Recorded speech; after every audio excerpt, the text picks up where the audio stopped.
ಸ್ನೇಹಿತರೆ, ಇಂದಿನ ತರಗತಿಗೆ ತಮ್ಮೆಲ್ಲರಿಗೂ ಪ್ರೀತಿಯ ಸ್ವಾಗತ. ಸ್ನೇಹಿತರೆ, 18/7/2026 ಶುಕ್ರವಾರ UPSC KS ಫ್ರೀ ಕೋಚಿಂಗ್ ಕ್ಲಾಸಸ್ಗೆ ಸಂಬಂಧಿಸಿದಂತ ನಡೆದಂತ GK ಪ್ರಶ್ನೆ ಪತ್ರಿಕೆ ಇತಿಹಾಸ ಪ್ರಶ್ನೆಗಳ ಬಗ್ಗೆ ನಾನು ಚರ್ಚೆ ಮಾಡ್ತೀನಿ. ಸುಮಾರು 21 ಪ್ರಶ್ನೆಗಳು ಇತಿಹಾಸದಿಂದ ಬಂದಿವೆ. ಬಹುತೇಕ ಸ್ಪರ್ಧಾ ಇತಿಹಾಸ ಪುಸ್ತಕದಲ್ಲಿ ಎಲ್ಲ ಪ್ರಶ್ನೆಗಳಿಗೂ ಉತ್ತರ ಇದೆ. 80% 80 to 90% ಸ್ಪರ್ಧಾ ಇತಿಹಾಸ ಪುಸ್ತಕದಲ್ಲಿ ಏನ್ ನಾನು ಬರ್ದಿರ್ತಕ್ಕಂಥ ಪುಸ್ತಕ ನೀವು ನೋಡ್ತಾ ಇದ್ದೀರಾ, ಇದರಲ್ಲಿ 1 or 2 ಕ್ವಶನ್ಸ್ ನಮ್ಮ ನಾಲೆಡ್ಜ್ಗೂ ಮೀರಿ ಬಂದಿದೆ. ಸೊ ಅದನ್ನ ಮುಂದಿನ ಎಡಿಷನ್ ಅಲ್ಲಿ ನಾನು ಅಪ್ಡೇಟ್ ಮಾಡ್ತೀನಿ. ಖಂಡಿತವಾಗಿ ನಿಮ್ಮ ಸಹಕಾರ ಹೀಗೆ ಇರಲಿ.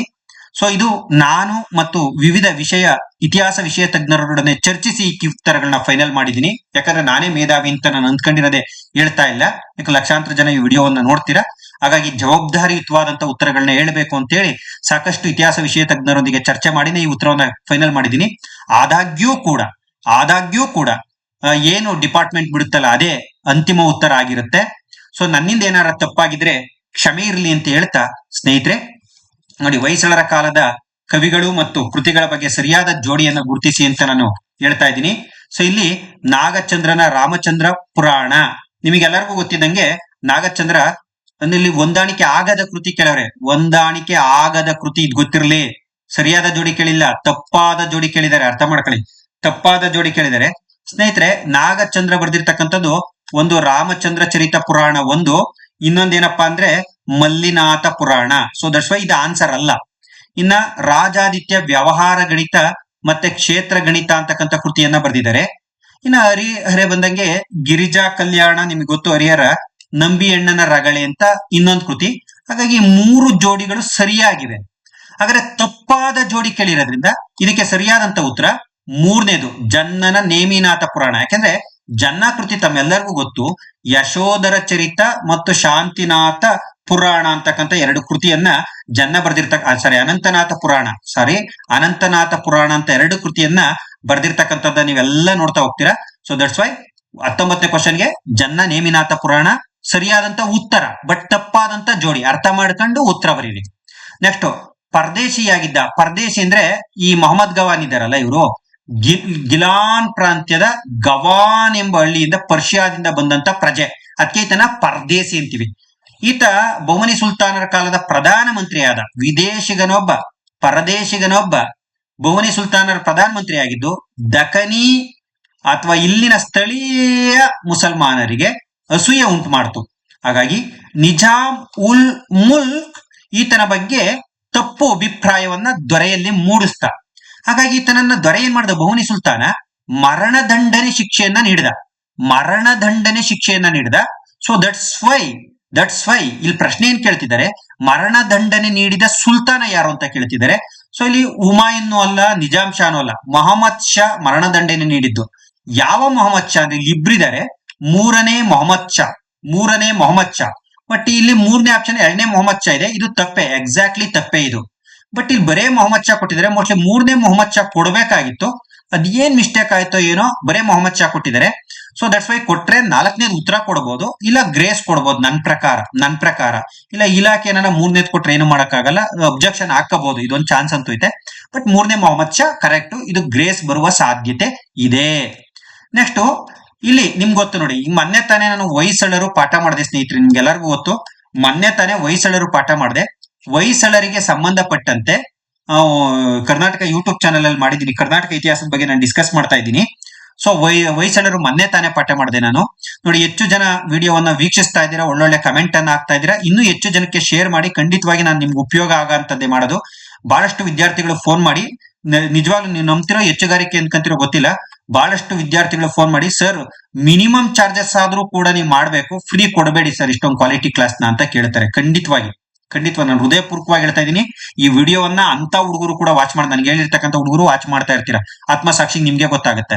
ಯಾಕಂದ್ರೆ ಇಲ್ಲಪ್ಪ ಬೇಡ, ದೇವ್ರ 3 ಹೊತ್ತು ಊಟಕ್ಕೆ ನಾನು ಚೆನ್ನಾಗಿ ಇಟ್ಟಿದ್ದಾನೆ, ಏನೋ ಒಂದು ಸರ್ವಿಸ್ ಮಾಡೋಣ, ದುಡ್ಡೇ ಮುಖ್ಯ ಅಲ್ಲ, ನಾವು ತುಂಬಾ ಬಡತನದಿಂದ ಬಂದಿರೋರು ಅಂತ ಹೇಳಿದಾಗ ವಿದ್ಯಾರ್ಥಿಗಳು ಹೇಳ್ತಾರೆ, ಇಲ್ಲ ಸರ್ ನೀವು ತುಂಬಾ ಚಾರ್ಜಸ್ ಅಲ್ದಿರೋ ಒಂದು ಮಿನಿಮಮ್ ಲೆಕ್ಕದಲ್ಲಿ ಇಡಿ ಸರ್, ತುಂಬಾ ಮಿನಿಮಮ್ ಒಂದು ಊಟದ ಲೆಕ್ಕದಲ್ಲೋ ಒಂದು ಟೀ ಲೆಕ್ಕದಲ್ಲೋ ಆದ್ರೂ ಇಡಿ ಸರ್, ಯಾಕಂದ್ರೆ ಅದು ಫ್ರೀ, ನಾವು ಎಜುಕೇಶನ್ ನ ತಾಂಬಾರ್ದು ಅಂತ ವಿದ್ಯಾರ್ಥಿಗಳು ಹೇಳ್ತಾ ಇದ್ರು.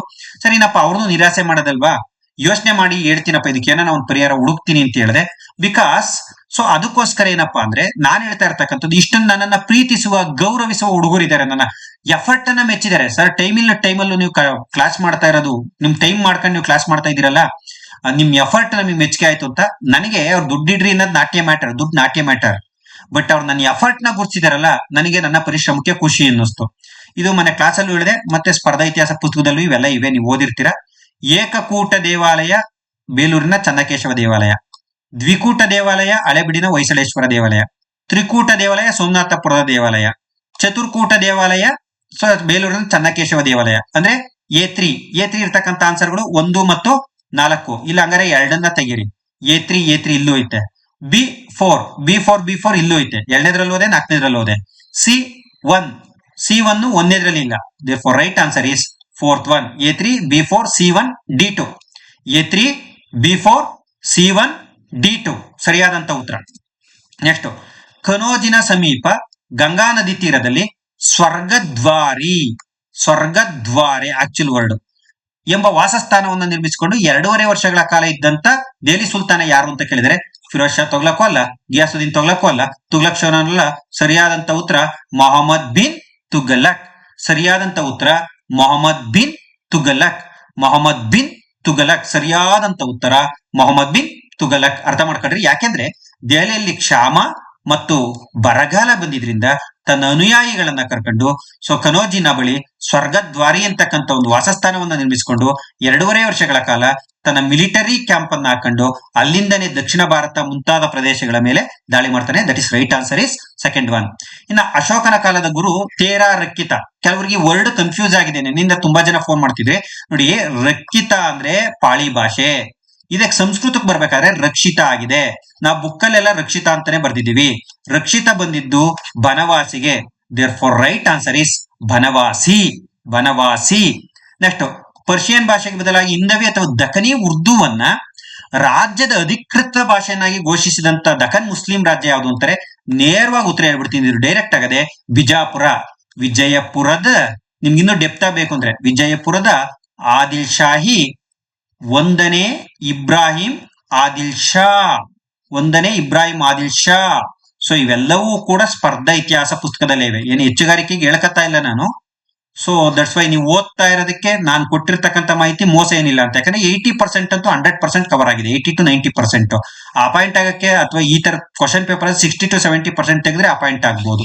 ಸೊ ದಟ್ಸ್ ವೈ, ಯಾಕಂದ್ರೆ 100 ಇವತ್ತಿನ ಪೇಪರ್ ದಲ್ಲಿ ಯಾರೇ ಗೆಸ್ ಮಾಡೋದು ತುಂಬಾ ಕಷ್ಟ ಐತೆ, ಹೌದಲ್ವಾ?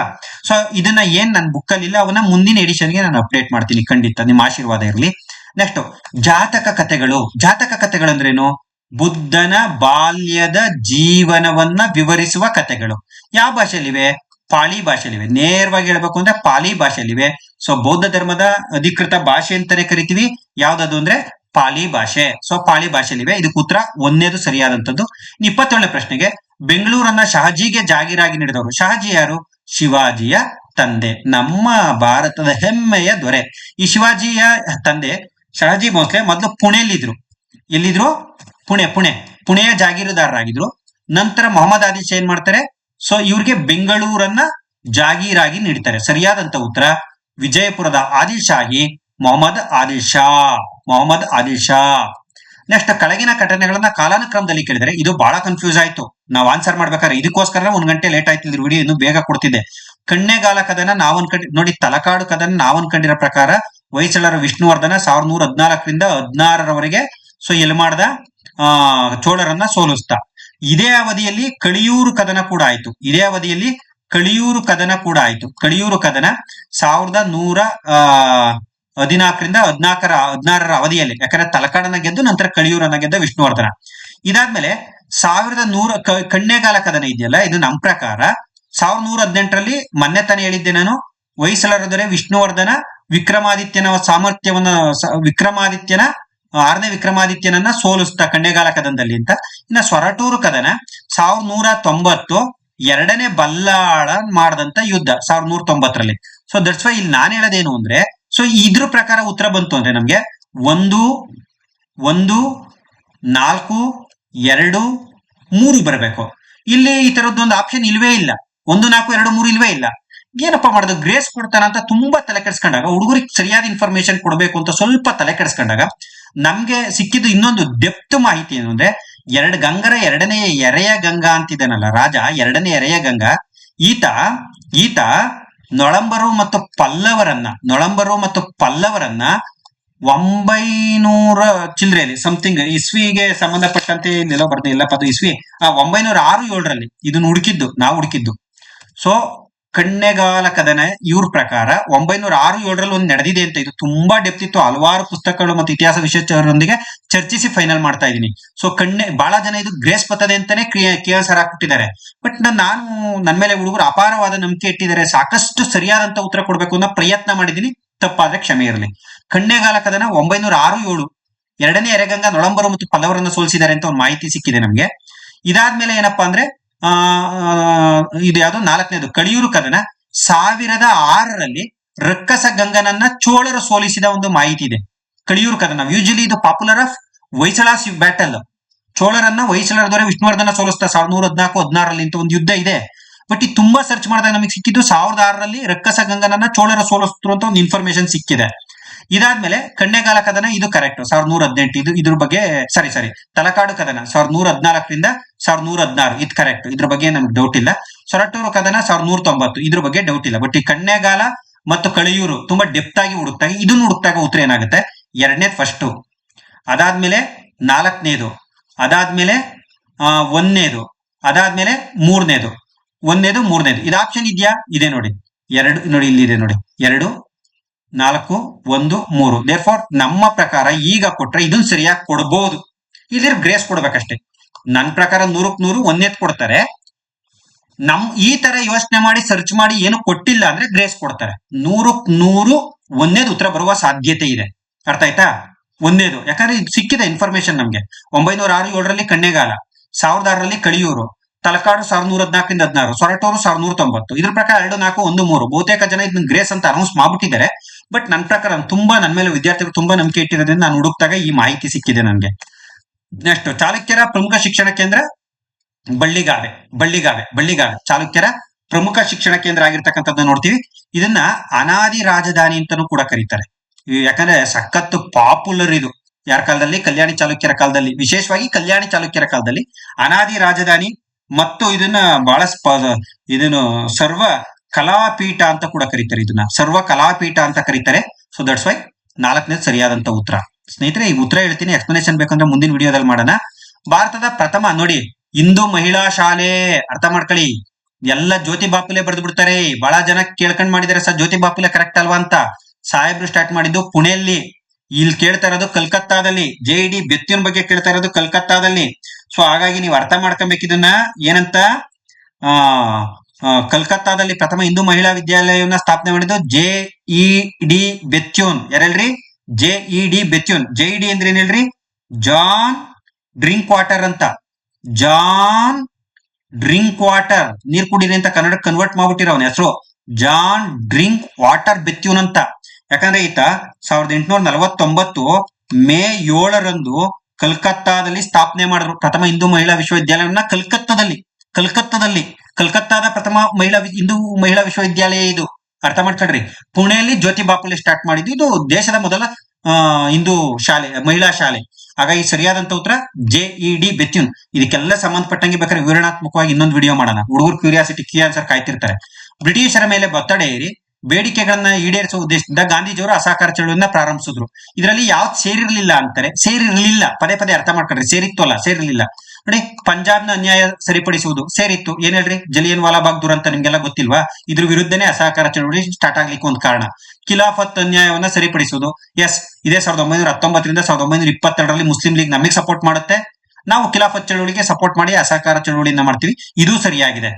ಸ್ವರಾಜ್ಯಕ್ಕಾಗಿ ರಾಷ್ಟ್ರೀಯವಾದಿ ಆಕಾಂಕ್ಷೆಯನ್ನು ಪೂರೈಸುವುದು, ರೌಲಟ್ ಕಾಯ್ದೆಯನ್ನ ರದ್ದುಪಡಿಸುವುದು. ಸೊ ಇಲ್ಲಿ ಸರಿಯಾದಂತ ಉತ್ತರ ಏನ್ ಹೇಳ್ರಿ? 1ನೇದು. 3 ಮಾತ್ರ ಸರಿ ಇರಲಿಲ್ಲ. ರೌಲಟ್ ಕಾಯ್ದೆ ರದ್ದುಗೊಳಿಸೋದು ನಮ್ಮ ಉದ್ದೇಶ ಇತ್ತು. ಸೊ ಹಾಗಾಗಿ ಸ್ವರಾಜ್ಯಕ್ಕೆ ಬೇಡಿಕೆ ಇಡೋದು ಇರಲಿಲ್ಲ. ಸೊ ಹಾಗಾಗಿ ಸರಿಯಾದಂತ ಉತ್ತರ 3ನೇದು. ಸರಿಯಾದಂತ ಉತ್ತರ ಸ್ವರಾಜ್ಯಕ್ಕಾಗಿ ರಾಷ್ಟ್ರೀಯವಾದಿ ಆಕಾಂಕ್ಷೆಯನ್ನ ಪೂರೈಸುವುದು ಸರಿಯಾದಂತ ಉತ್ತರ. ನೆಕ್ಸ್ಟ್ ಕರ್ನಾಟಕ ನಾಟಕ ಮಂಡಳಿ, ಇದು ಸರಿಯಾದಂತ ಉತ್ತರ ಶಾಂತಕವಿ. ನೇರವಾಗಿ ಹೇಳ್ಬಿಡ್ತೀನಿ, ಯಾಕಂದ್ರೆ ಇಲ್ಲಿ ನೀವು ಬಹಳ ಜನ ಅನ್ಕೊಂಡಿರ್ಬೋದು. ಯಾಕಂದ್ರೆ ಸಕ್ರಿ ಬಾಲಾಚಾರ್ಯ ಅಂತಕ್ಕಂಥವ್ರು ಈ ಹೆಸರು ವೆರಿ ಪಾಪ್ಯುಲರ್. ಇದನ್ನ ಕೇಳಿರ್ತೀರಾ ನೀವು. ಗದಗದಲ್ಲಿ ಕರ್ನಾಟಕ ನಾಟಕ ಮಂಡಳಿ ಅಂತ. ಕನ್ನಡ ಆಪ್ಷನಲ್ ಹುಡುಗರು ಓದಿರೋ ಹುಡುಗರಿಗೆ ಚೆನ್ನಾಗಿ ಗೊತ್ತಿರ್ತದೆ. ಬಟ್ ಶಾಂತಕವಿ ಅನ್ನೋದು ಅವ್ರ ಪೆನ್ ನೇಮ್, ಅಂಕಿತ ನಾಮ. ಸೊ ದಟ್ಸ್ ವೈ ಸಕ್ರಿ ಬಾಳಾಚಾರ್ಯ ಕೊಟ್ಟಿಲ್ಲದೆ ಇರೋದ್ರಿಂದ ಶಾಂತಕವಿ ಸರಿಯಾದಂತ ಉತ್ತರ. ಅವ್ರ ಪೆನ್ ನೇಮೇ ಆಗಿರೋದ್ರಿಂದ ಸರಿಯಾದಂತ ಉತ್ತರ. ನೆಕ್ಸ್ಟ್, ಸರಿಯಾಗಿ ಹೊಂದಾಣಿಕೆ ಆಗದ ಜೋಡಿ. ಫ್ರೆಂಚರು ಪಾಂಡಿಚೇರಿ ಸರಿ, ಹೊಂದಾಣಿಕೆ ಆಗದ.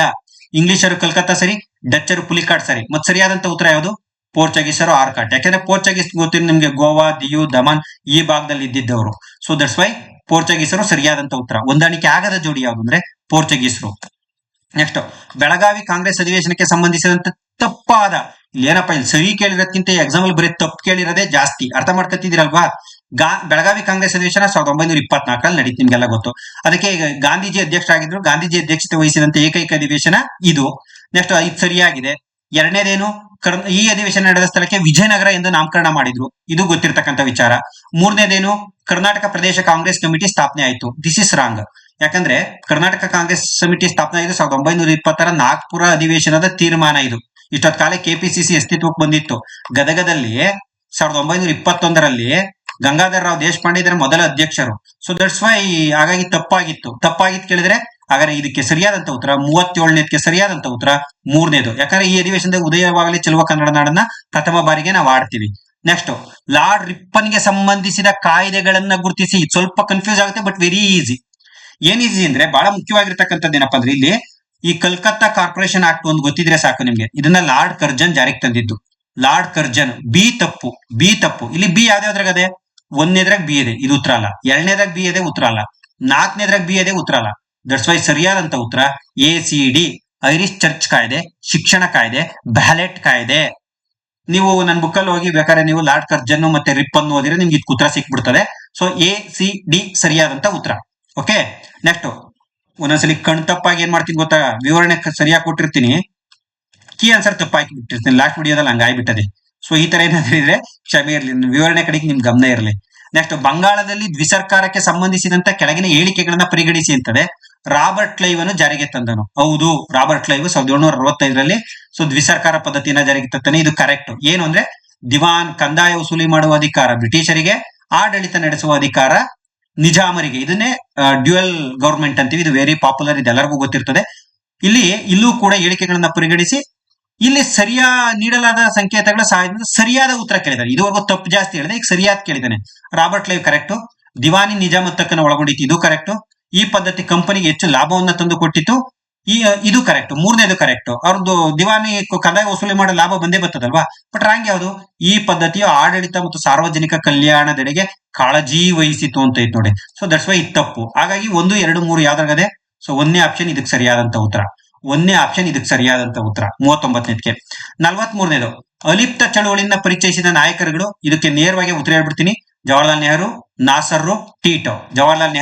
ನಾಸರ್, ಟಿಟೋ. ಬೇಕಾದ್ರೆ ಇದಕ್ಕೆಲ್ಲ ವಿವರಣೆ ನೆಕ್ಸ್ಟ್ ಒಂದು ವಿಡಿಯೋ ಮಾಡೋಣ, ಬೇಕಾದ್ರೆ ನೀವೆಲ್ಲ ಕಮೆಂಟ್ ಮಾಡಿ ಬೇಕಾ ಬೇಡವಾ ಅಂತ. ನೆಕ್ಸ್ಟ್, ಭಾಷಾವಾರು ಪ್ರಾಂತ್ಯಗಳ ಅಧ್ಯಯನ ಮಾಡಲು ನೇಮಕವಾದ ಸಮಿತಿಗಳು. ಮೊದಲ ಬಾರಿಗೆ ಯಾವ ಸಮಿತಿ ಅಂತ ಕೇಳಿದ್ರೆ ಇಲ್ಲಿ SK ದಾರಾಯೋಗನು ಕರೆಕ್ಟೇ, ಫಜಲ್ ಅಲಿ ಸಮಿತಿನೂ ಇದಕ್ಕೆ ಆಗಿದ್ದು, JVP ಸಮಿತಿನೂ ಇದಕ್ಕೆ ಆಗಿದ್ದು. ಹುಡುಗರು ಕನ್ಫ್ಯೂಸ್ ಆಗಬಾರ್ದು. ಅಲ್ಲಿ ಮೊದಲ ಬಾರಿಗೆ ಅಂತ ಕೇಳಿರೋದ್ರಿಂದ SK ದಾರಾಯೋಗ ಸರಿಯಾದಂತ ಉತ್ತರ. 1948 ಅಲ್ಲಿ SK ದಾರಾಯೋಗ ಸರಿಯಾದಂತ ಉತ್ತರ. ರಿಟೈರ್ಡ್ ಜಡ್ಜ್, ಅಲಹಾಬಾದ್ ನ ರಿಟೈರ್ಡ್ ಜಡ್ಜ್. ಸೊ ದೇರ್ಫೋರ್ ಇದಕ್ಕೂ ಸರಿಯಾದಂತ ಆನ್ಸರ್ ಎರಡನೇದು. ನೆಕ್ಸ್ಟ್, ಮಾನವ ಕುಲಕ್ಕೆ ಒಂದು ಧರ್ಮ, ಒಂದು ಜಾತಿ, ಒಬ್ಬ ದೇವರು. ಒಂದೇ ಧರ್ಮ, ಒಂದೇ ಜಾತಿ, ಒಬ್ಬನೇ ದೇವರು. ಇದನ್ನ ಹೇಳಿದವರು ಯಾರು? ಈ ತರ ನಮ್ಮ ದೇಶ ಇದು ಬಿಟ್ರೆ ಎಷ್ಟು ಬ್ಯೂಟಿಫುಲ್ ಆಗಿರ್ತದೆ. ನನ್ ಅದರ್ ಧ್ಯಾನ್, ಇದು ವೆರಿ ಫೇಮಸ್ ಪ್ರಶ್ನೆ, ನಾರಾಯಣ ಗುರು. ಇನ್ನೊಂದು ಮೋಸ್ಟ್ಲಿ ಇದು ಶರಡನ್ ಅಯ್ಯಪ್ಪಂದು ಇದೇ ತರ ಒಂದು ಸ್ಟೇಟ್ಮೆಂಟ್ ಇದೆ. ಬಟ್ ನನ್ನ ಪ್ರಕಾರ ನಾರಾಯಣ ಗುರುನೇ 100% ಕರೆಕ್ಟ್. ನೆಕ್ಸ್ಟ್, ಕಾಳು ಮೆಣಸಿನ ರಾಣಿ ನಿಮ್ಮೆಲ್ಲರಿಗೂ ಗೊತ್ತು, ಯಾರು ಹೇಳಿ? ನಮ್ಮ ಅಕ್ಕ ಚನ್ನ ಭೈರಾದೇವಿ. ನಮ್ಮ ಭಾರತದ ಹೆಮ್ಮೆಯ ಪುತ್ರಿ, ಕರ್ನಾಟಕದ ಹೆಮ್ಮೆಯ ಪುತ್ರಿ, ಪೆಪ್ಪರ್ ಕ್ವೀನ್ ಆಫ್ ಪೆಪ್ಪರ್ ಅಂತಾನೆ ಕರೀತಾರೆ ಪೋರ್ಚುಗೀಸರು. ಇದು 2017 KPSC ಗ್ರೂಪ್ C ಎಕ್ಸಾಮ್ ಅಲ್ಲಿ ಕೇಳಿದ್ರಿ ಪ್ರಶ್ನೆ, ಚನ್ನ ಭೈರಾದೇವಿ. ವಿವರಣೆ ಮತ್ತೊಂದು ವಿಡಿಯೋದಲ್ಲಿ ಮಾಡೋಣ. ಬೇಗ ಹುಡುಗರಿಗೆ ಕೀ ಆನ್ಸರ್ ಸಿಕ್ಲಿ, ಎಲಾಬ್ರೇಟ್ ಮಾಡೋದ್ ಬೇಡ ಅಂತ. ಸೊ ಇದಿಷ್ಟು ಸ್ನೇಹಿತರೆ, ಇಲ್ಲಿಗೆ ನನಗೆ ಸಂಬಂಧಪಟ್ಟಂತ ವಿಡಿಯೋವನ್ನ ಸುಮಾರು ಒಂದು 21 ಪ್ರಶ್ನೆಗಳೇನೋ ಬಂದವೆ ಅಂತ ಭಾವಿಸ್ತೀನಿ ಹಿಸ್ಟ್ರಿಯಿಂದ. ಸೊ ಇಲ್ಲಿ ನಿಮ್ಗೆ ನೋಡಿ, ಒಂದನೇದು ನಿಮ್ಗೆ ಅನಾಲಿಸಿಸ್ ಕೊಟ್ಬಿಡ್ತೀನಿ. ಒಂದನೇದು ಕರ್ನಾಟಕ ಹಿಸ್ಟ್ರಿ, ಒಂದು ಕ್ವಶನ್ ಒಂದನೇದು. ಎರಡನೇದು ಇದು Karnataka history. So Karnataka history. ಮೂರನೇದು ಕರ್ನಾಟಕ ಹಿಸ್ಟ್ರಿ. 4ನೇದು ಮಧ್ಯಕಾಲೀನ ಭಾರತ, ಮಧ್ಯಕಾಲೀನ ಭಾರತ. 5ನೇದು ಏನ್ಷಿಯಂಟ್ ಹಿಸ್ಟ್ರಿ, ಏನ್ಷಿಯಂಟ್ ಹಿಸ್ಟ್ರಿ 5ನೇದು. ಬಟ್ ಇದು ಕರ್ನಾಟಕಕ್ಕೂ ರಿಲೇಟೆಡ್ ಇದೆ. 6ನೇದು ಕರ್ನಾಟಕ ಹಿಸ್ಟ್ರಿ, 7ನೇದು ಏನ್ಷಿಯಂಟ್ ಹಿಸ್ಟ್ರಿ, 8ನೇದು ಕರ್ನಾಟಕ ಹಿಸ್ಟ್ರಿ, 9ನೇದು ಕರ್ನಾಟಕ ಹಿಸ್ಟ್ರಿ, 10ನೇದು ಕರ್ನಾಟಕ ಹಿಸ್ಟ್ರಿ, 11ನೇದು ಮಾಡರ್ನ್ ಹಿಸ್ಟ್ರಿ, 11ನೇದು, 12ನೇದು ಮಾಡರ್ನ್ ಹಿಸ್ಟ್ರಿ, 13ನೇದು ಕರ್ನಾಟಕ ಹಿಸ್ಟ್ರಿ, 14ನೇದು ಮಾಡರ್ನ್ ಹಿಸ್ಟ್ರಿ, 15ನೇದು ಕರ್ನಾಟಕ ಹಿಸ್ಟ್ರಿ, 16ನೇದು ಮಾಡರ್ನ್ ಹಿಸ್ಟ್ರಿ, 17ನೇದು ಮಾಡರ್ನ್ ಹಿಸ್ಟ್ರಿ, 18ನೇದು ಇದನ್ನು ಮಾಡರ್ನ್ ಹಿಸ್ಟ್ರಿಗೆ ಹಾಕ್ಬಿಡೋಣ, ಮಾಡರ್ನ್ ಹಿಸ್ಟ್ರಿ, 18ನೇದು ಕರ್ನಾಟಕ ಹಿಸ್ಟ್ರಿ, 19ನೇದು ಮಿಡವಲ್ ಹಿಸ್ಟ್ರಿ, ಸರಿ ಮಾಡರ್ನ್ ಹಿಸ್ಟ್ರಿ ನಾರಾಯಣ್ ಗುರು ಅವರು. ನೆಕ್ಸ್ಟ್ 40ನೇದು ಕರ್ನಾಟಕ ಹಿಸ್ಟ್ರಿ. ನೋಡಿ ಇಲ್ಲಿಗೆ 11, 12, 14, 5, 19, 21 ಕ್ವಶನ್ ಇವೆ ಸ್ನೇಹಿತರೆ. 21 ಕ್ವಶನ್ ಇವೆ. ನೀವೆಲ್ಲ ಅಬ್ಸರ್ವ್ ಮಾಡ್ತಾ ಇದ್ದೀರಾ ಅಂತ ಭಾವಿಸ್ತೀನಿ. 21 ಕ್ವಶನ್ ಇವೆ. ಟೋಟಲ್ ಹಿಸ್ಟ್ರಿಲಿ 21 ಕ್ವಶನ್ ಇವೆ. ಸೊ ಇಲ್ಲಿ ನೋಡಿ 11 ಕ್ವಶನ್ಸ್ ಕರ್ನಾಟಕ ಹಿಸ್ಟ್ರಿಯಿಂದ ಬಂದಿವೆ. 11 ಕ್ವಶನ್ ಬಂದಿವೆ. ಸೆಕೆಂಡ್ ಹೈಯೆಸ್ಟ್ ಮಾಡರ್ನ್ ಹಿಸ್ಟ್ರಿ, ಆಧುನಿಕ ಭಾರತದ ಇತಿಹಾಸದಿಂದ 7 ಪ್ರಶ್ನೆಗಳು ಬಂದಿವೆ. ಮಧ್ಯಕಾಲೀನ ಭಾರತದ ಇತಿಹಾಸದಿಂದ 2 ಪ್ರಶ್ನೆಗಳು ಬಂದಿವೆ. ನೆಕ್ಸ್ಟ್ ಏನ್ಷಿಯಂಟ್ ಹಿಸ್ಟ್ರಿ, ಪ್ರಾಚೀನ ಭಾರತದ ಇತಿಹಾಸದಿಂದ 2 ಪ್ರಶ್ನೆಗಳು ಬಂದಿವೆ. ಟೋಟಲ್ 21 ಕ್ವಶನ್ಸ್ ಬಂದಿವೆ. ಸೊ 7, 2, 9, 11, 11, 22 ಕ್ವಶನ್ಸ್ ಬಂದಿವೆ. ಸೊ ನೋಡಿ ಇದು ಕೆಲವು ಕ್ವಶನ್ಸ್ ಕರ್ನಾಟಕ ಏನ್ಷಿಯಂಟ್ 2ಕ್ಕೂ ಸಂಬಂಧಪಟ್ಟಿದೆ. 11, 7, 2, 2. ಯಾಕೆ ಸರ್ ನೀವು ಯೂಟ್ಯೂಬ್ ಅಲ್ಲಿ ಕರ್ನಾಟಕ ಹಿಸ್ಟ್ರಿನೇ ಫಸ್ಟ್ ಸ್ಟಾರ್ಟ್ ಮಾಡಿರಿ ಅಂತ ಈಗ ಉತ್ತರ ಸಿಕ್ಕಿರ್ಬೋದು. ದಯಮಾಡಿ ನಾನು ವಿದ್ಯಾರ್ಥಿಗಳಿಗೋಸ್ಕರ ತುಂಬಾ ಎಫರ್ಟ್ ಹಾಕಿ ಹೇಳ್ತಕ್ಕಂಥ ಪ್ರಯತ್ನ ಮಾಡ್ತೀನಿ. ನಾನು ದುಡ್ಡು ಪಿಡ್ಡು ಎರಡನೇ ವಿಚಾರ. ಅಟ್ಲೀಸ್ಟ್ ನಿಮ್ಗೆ ನನ್ನ ಮೇಲೆ ಪ್ರೀತಿ ಇದ್ರೆ ದುಡ್ಡಿಗಿಂತ ಹೆಚ್ಚಾಗಿ ನನಗೆ ಈ ವಿಡಿಯೋವನ್ನ ಶೇರ್ ಮಾಡಿ. ಯಾಕಂದ್ರೆ ನನ್ನ ಎಫರ್ಟ್ ರಾಜ್ಯದ ಪ್ರತಿಯೊಬ್ಬ ವಿದ್ಯಾರ್ಥಿಗಳಿಗೂ ಹೆಲ್ಪ್ ಆಗ್ಲಿ ಅಂತ ಹೇಳ್ತಾ ಇಂದಿನ ತರಗತಿಗೆ ವಿದಾಯವನ್ನು ಹೇಳ್ತೀನಿ. ಆದಷ್ಟು ಬೇಗ ಮುಂದಿನ ವಿಡಿಯೋದೊಂದಿಗೆ ನಿಮಗೆ ಸಿಗ್ತೀನಿ. ಧನ್ಯವಾದಗಳು ಸ್ನೇಹಿತರೆ.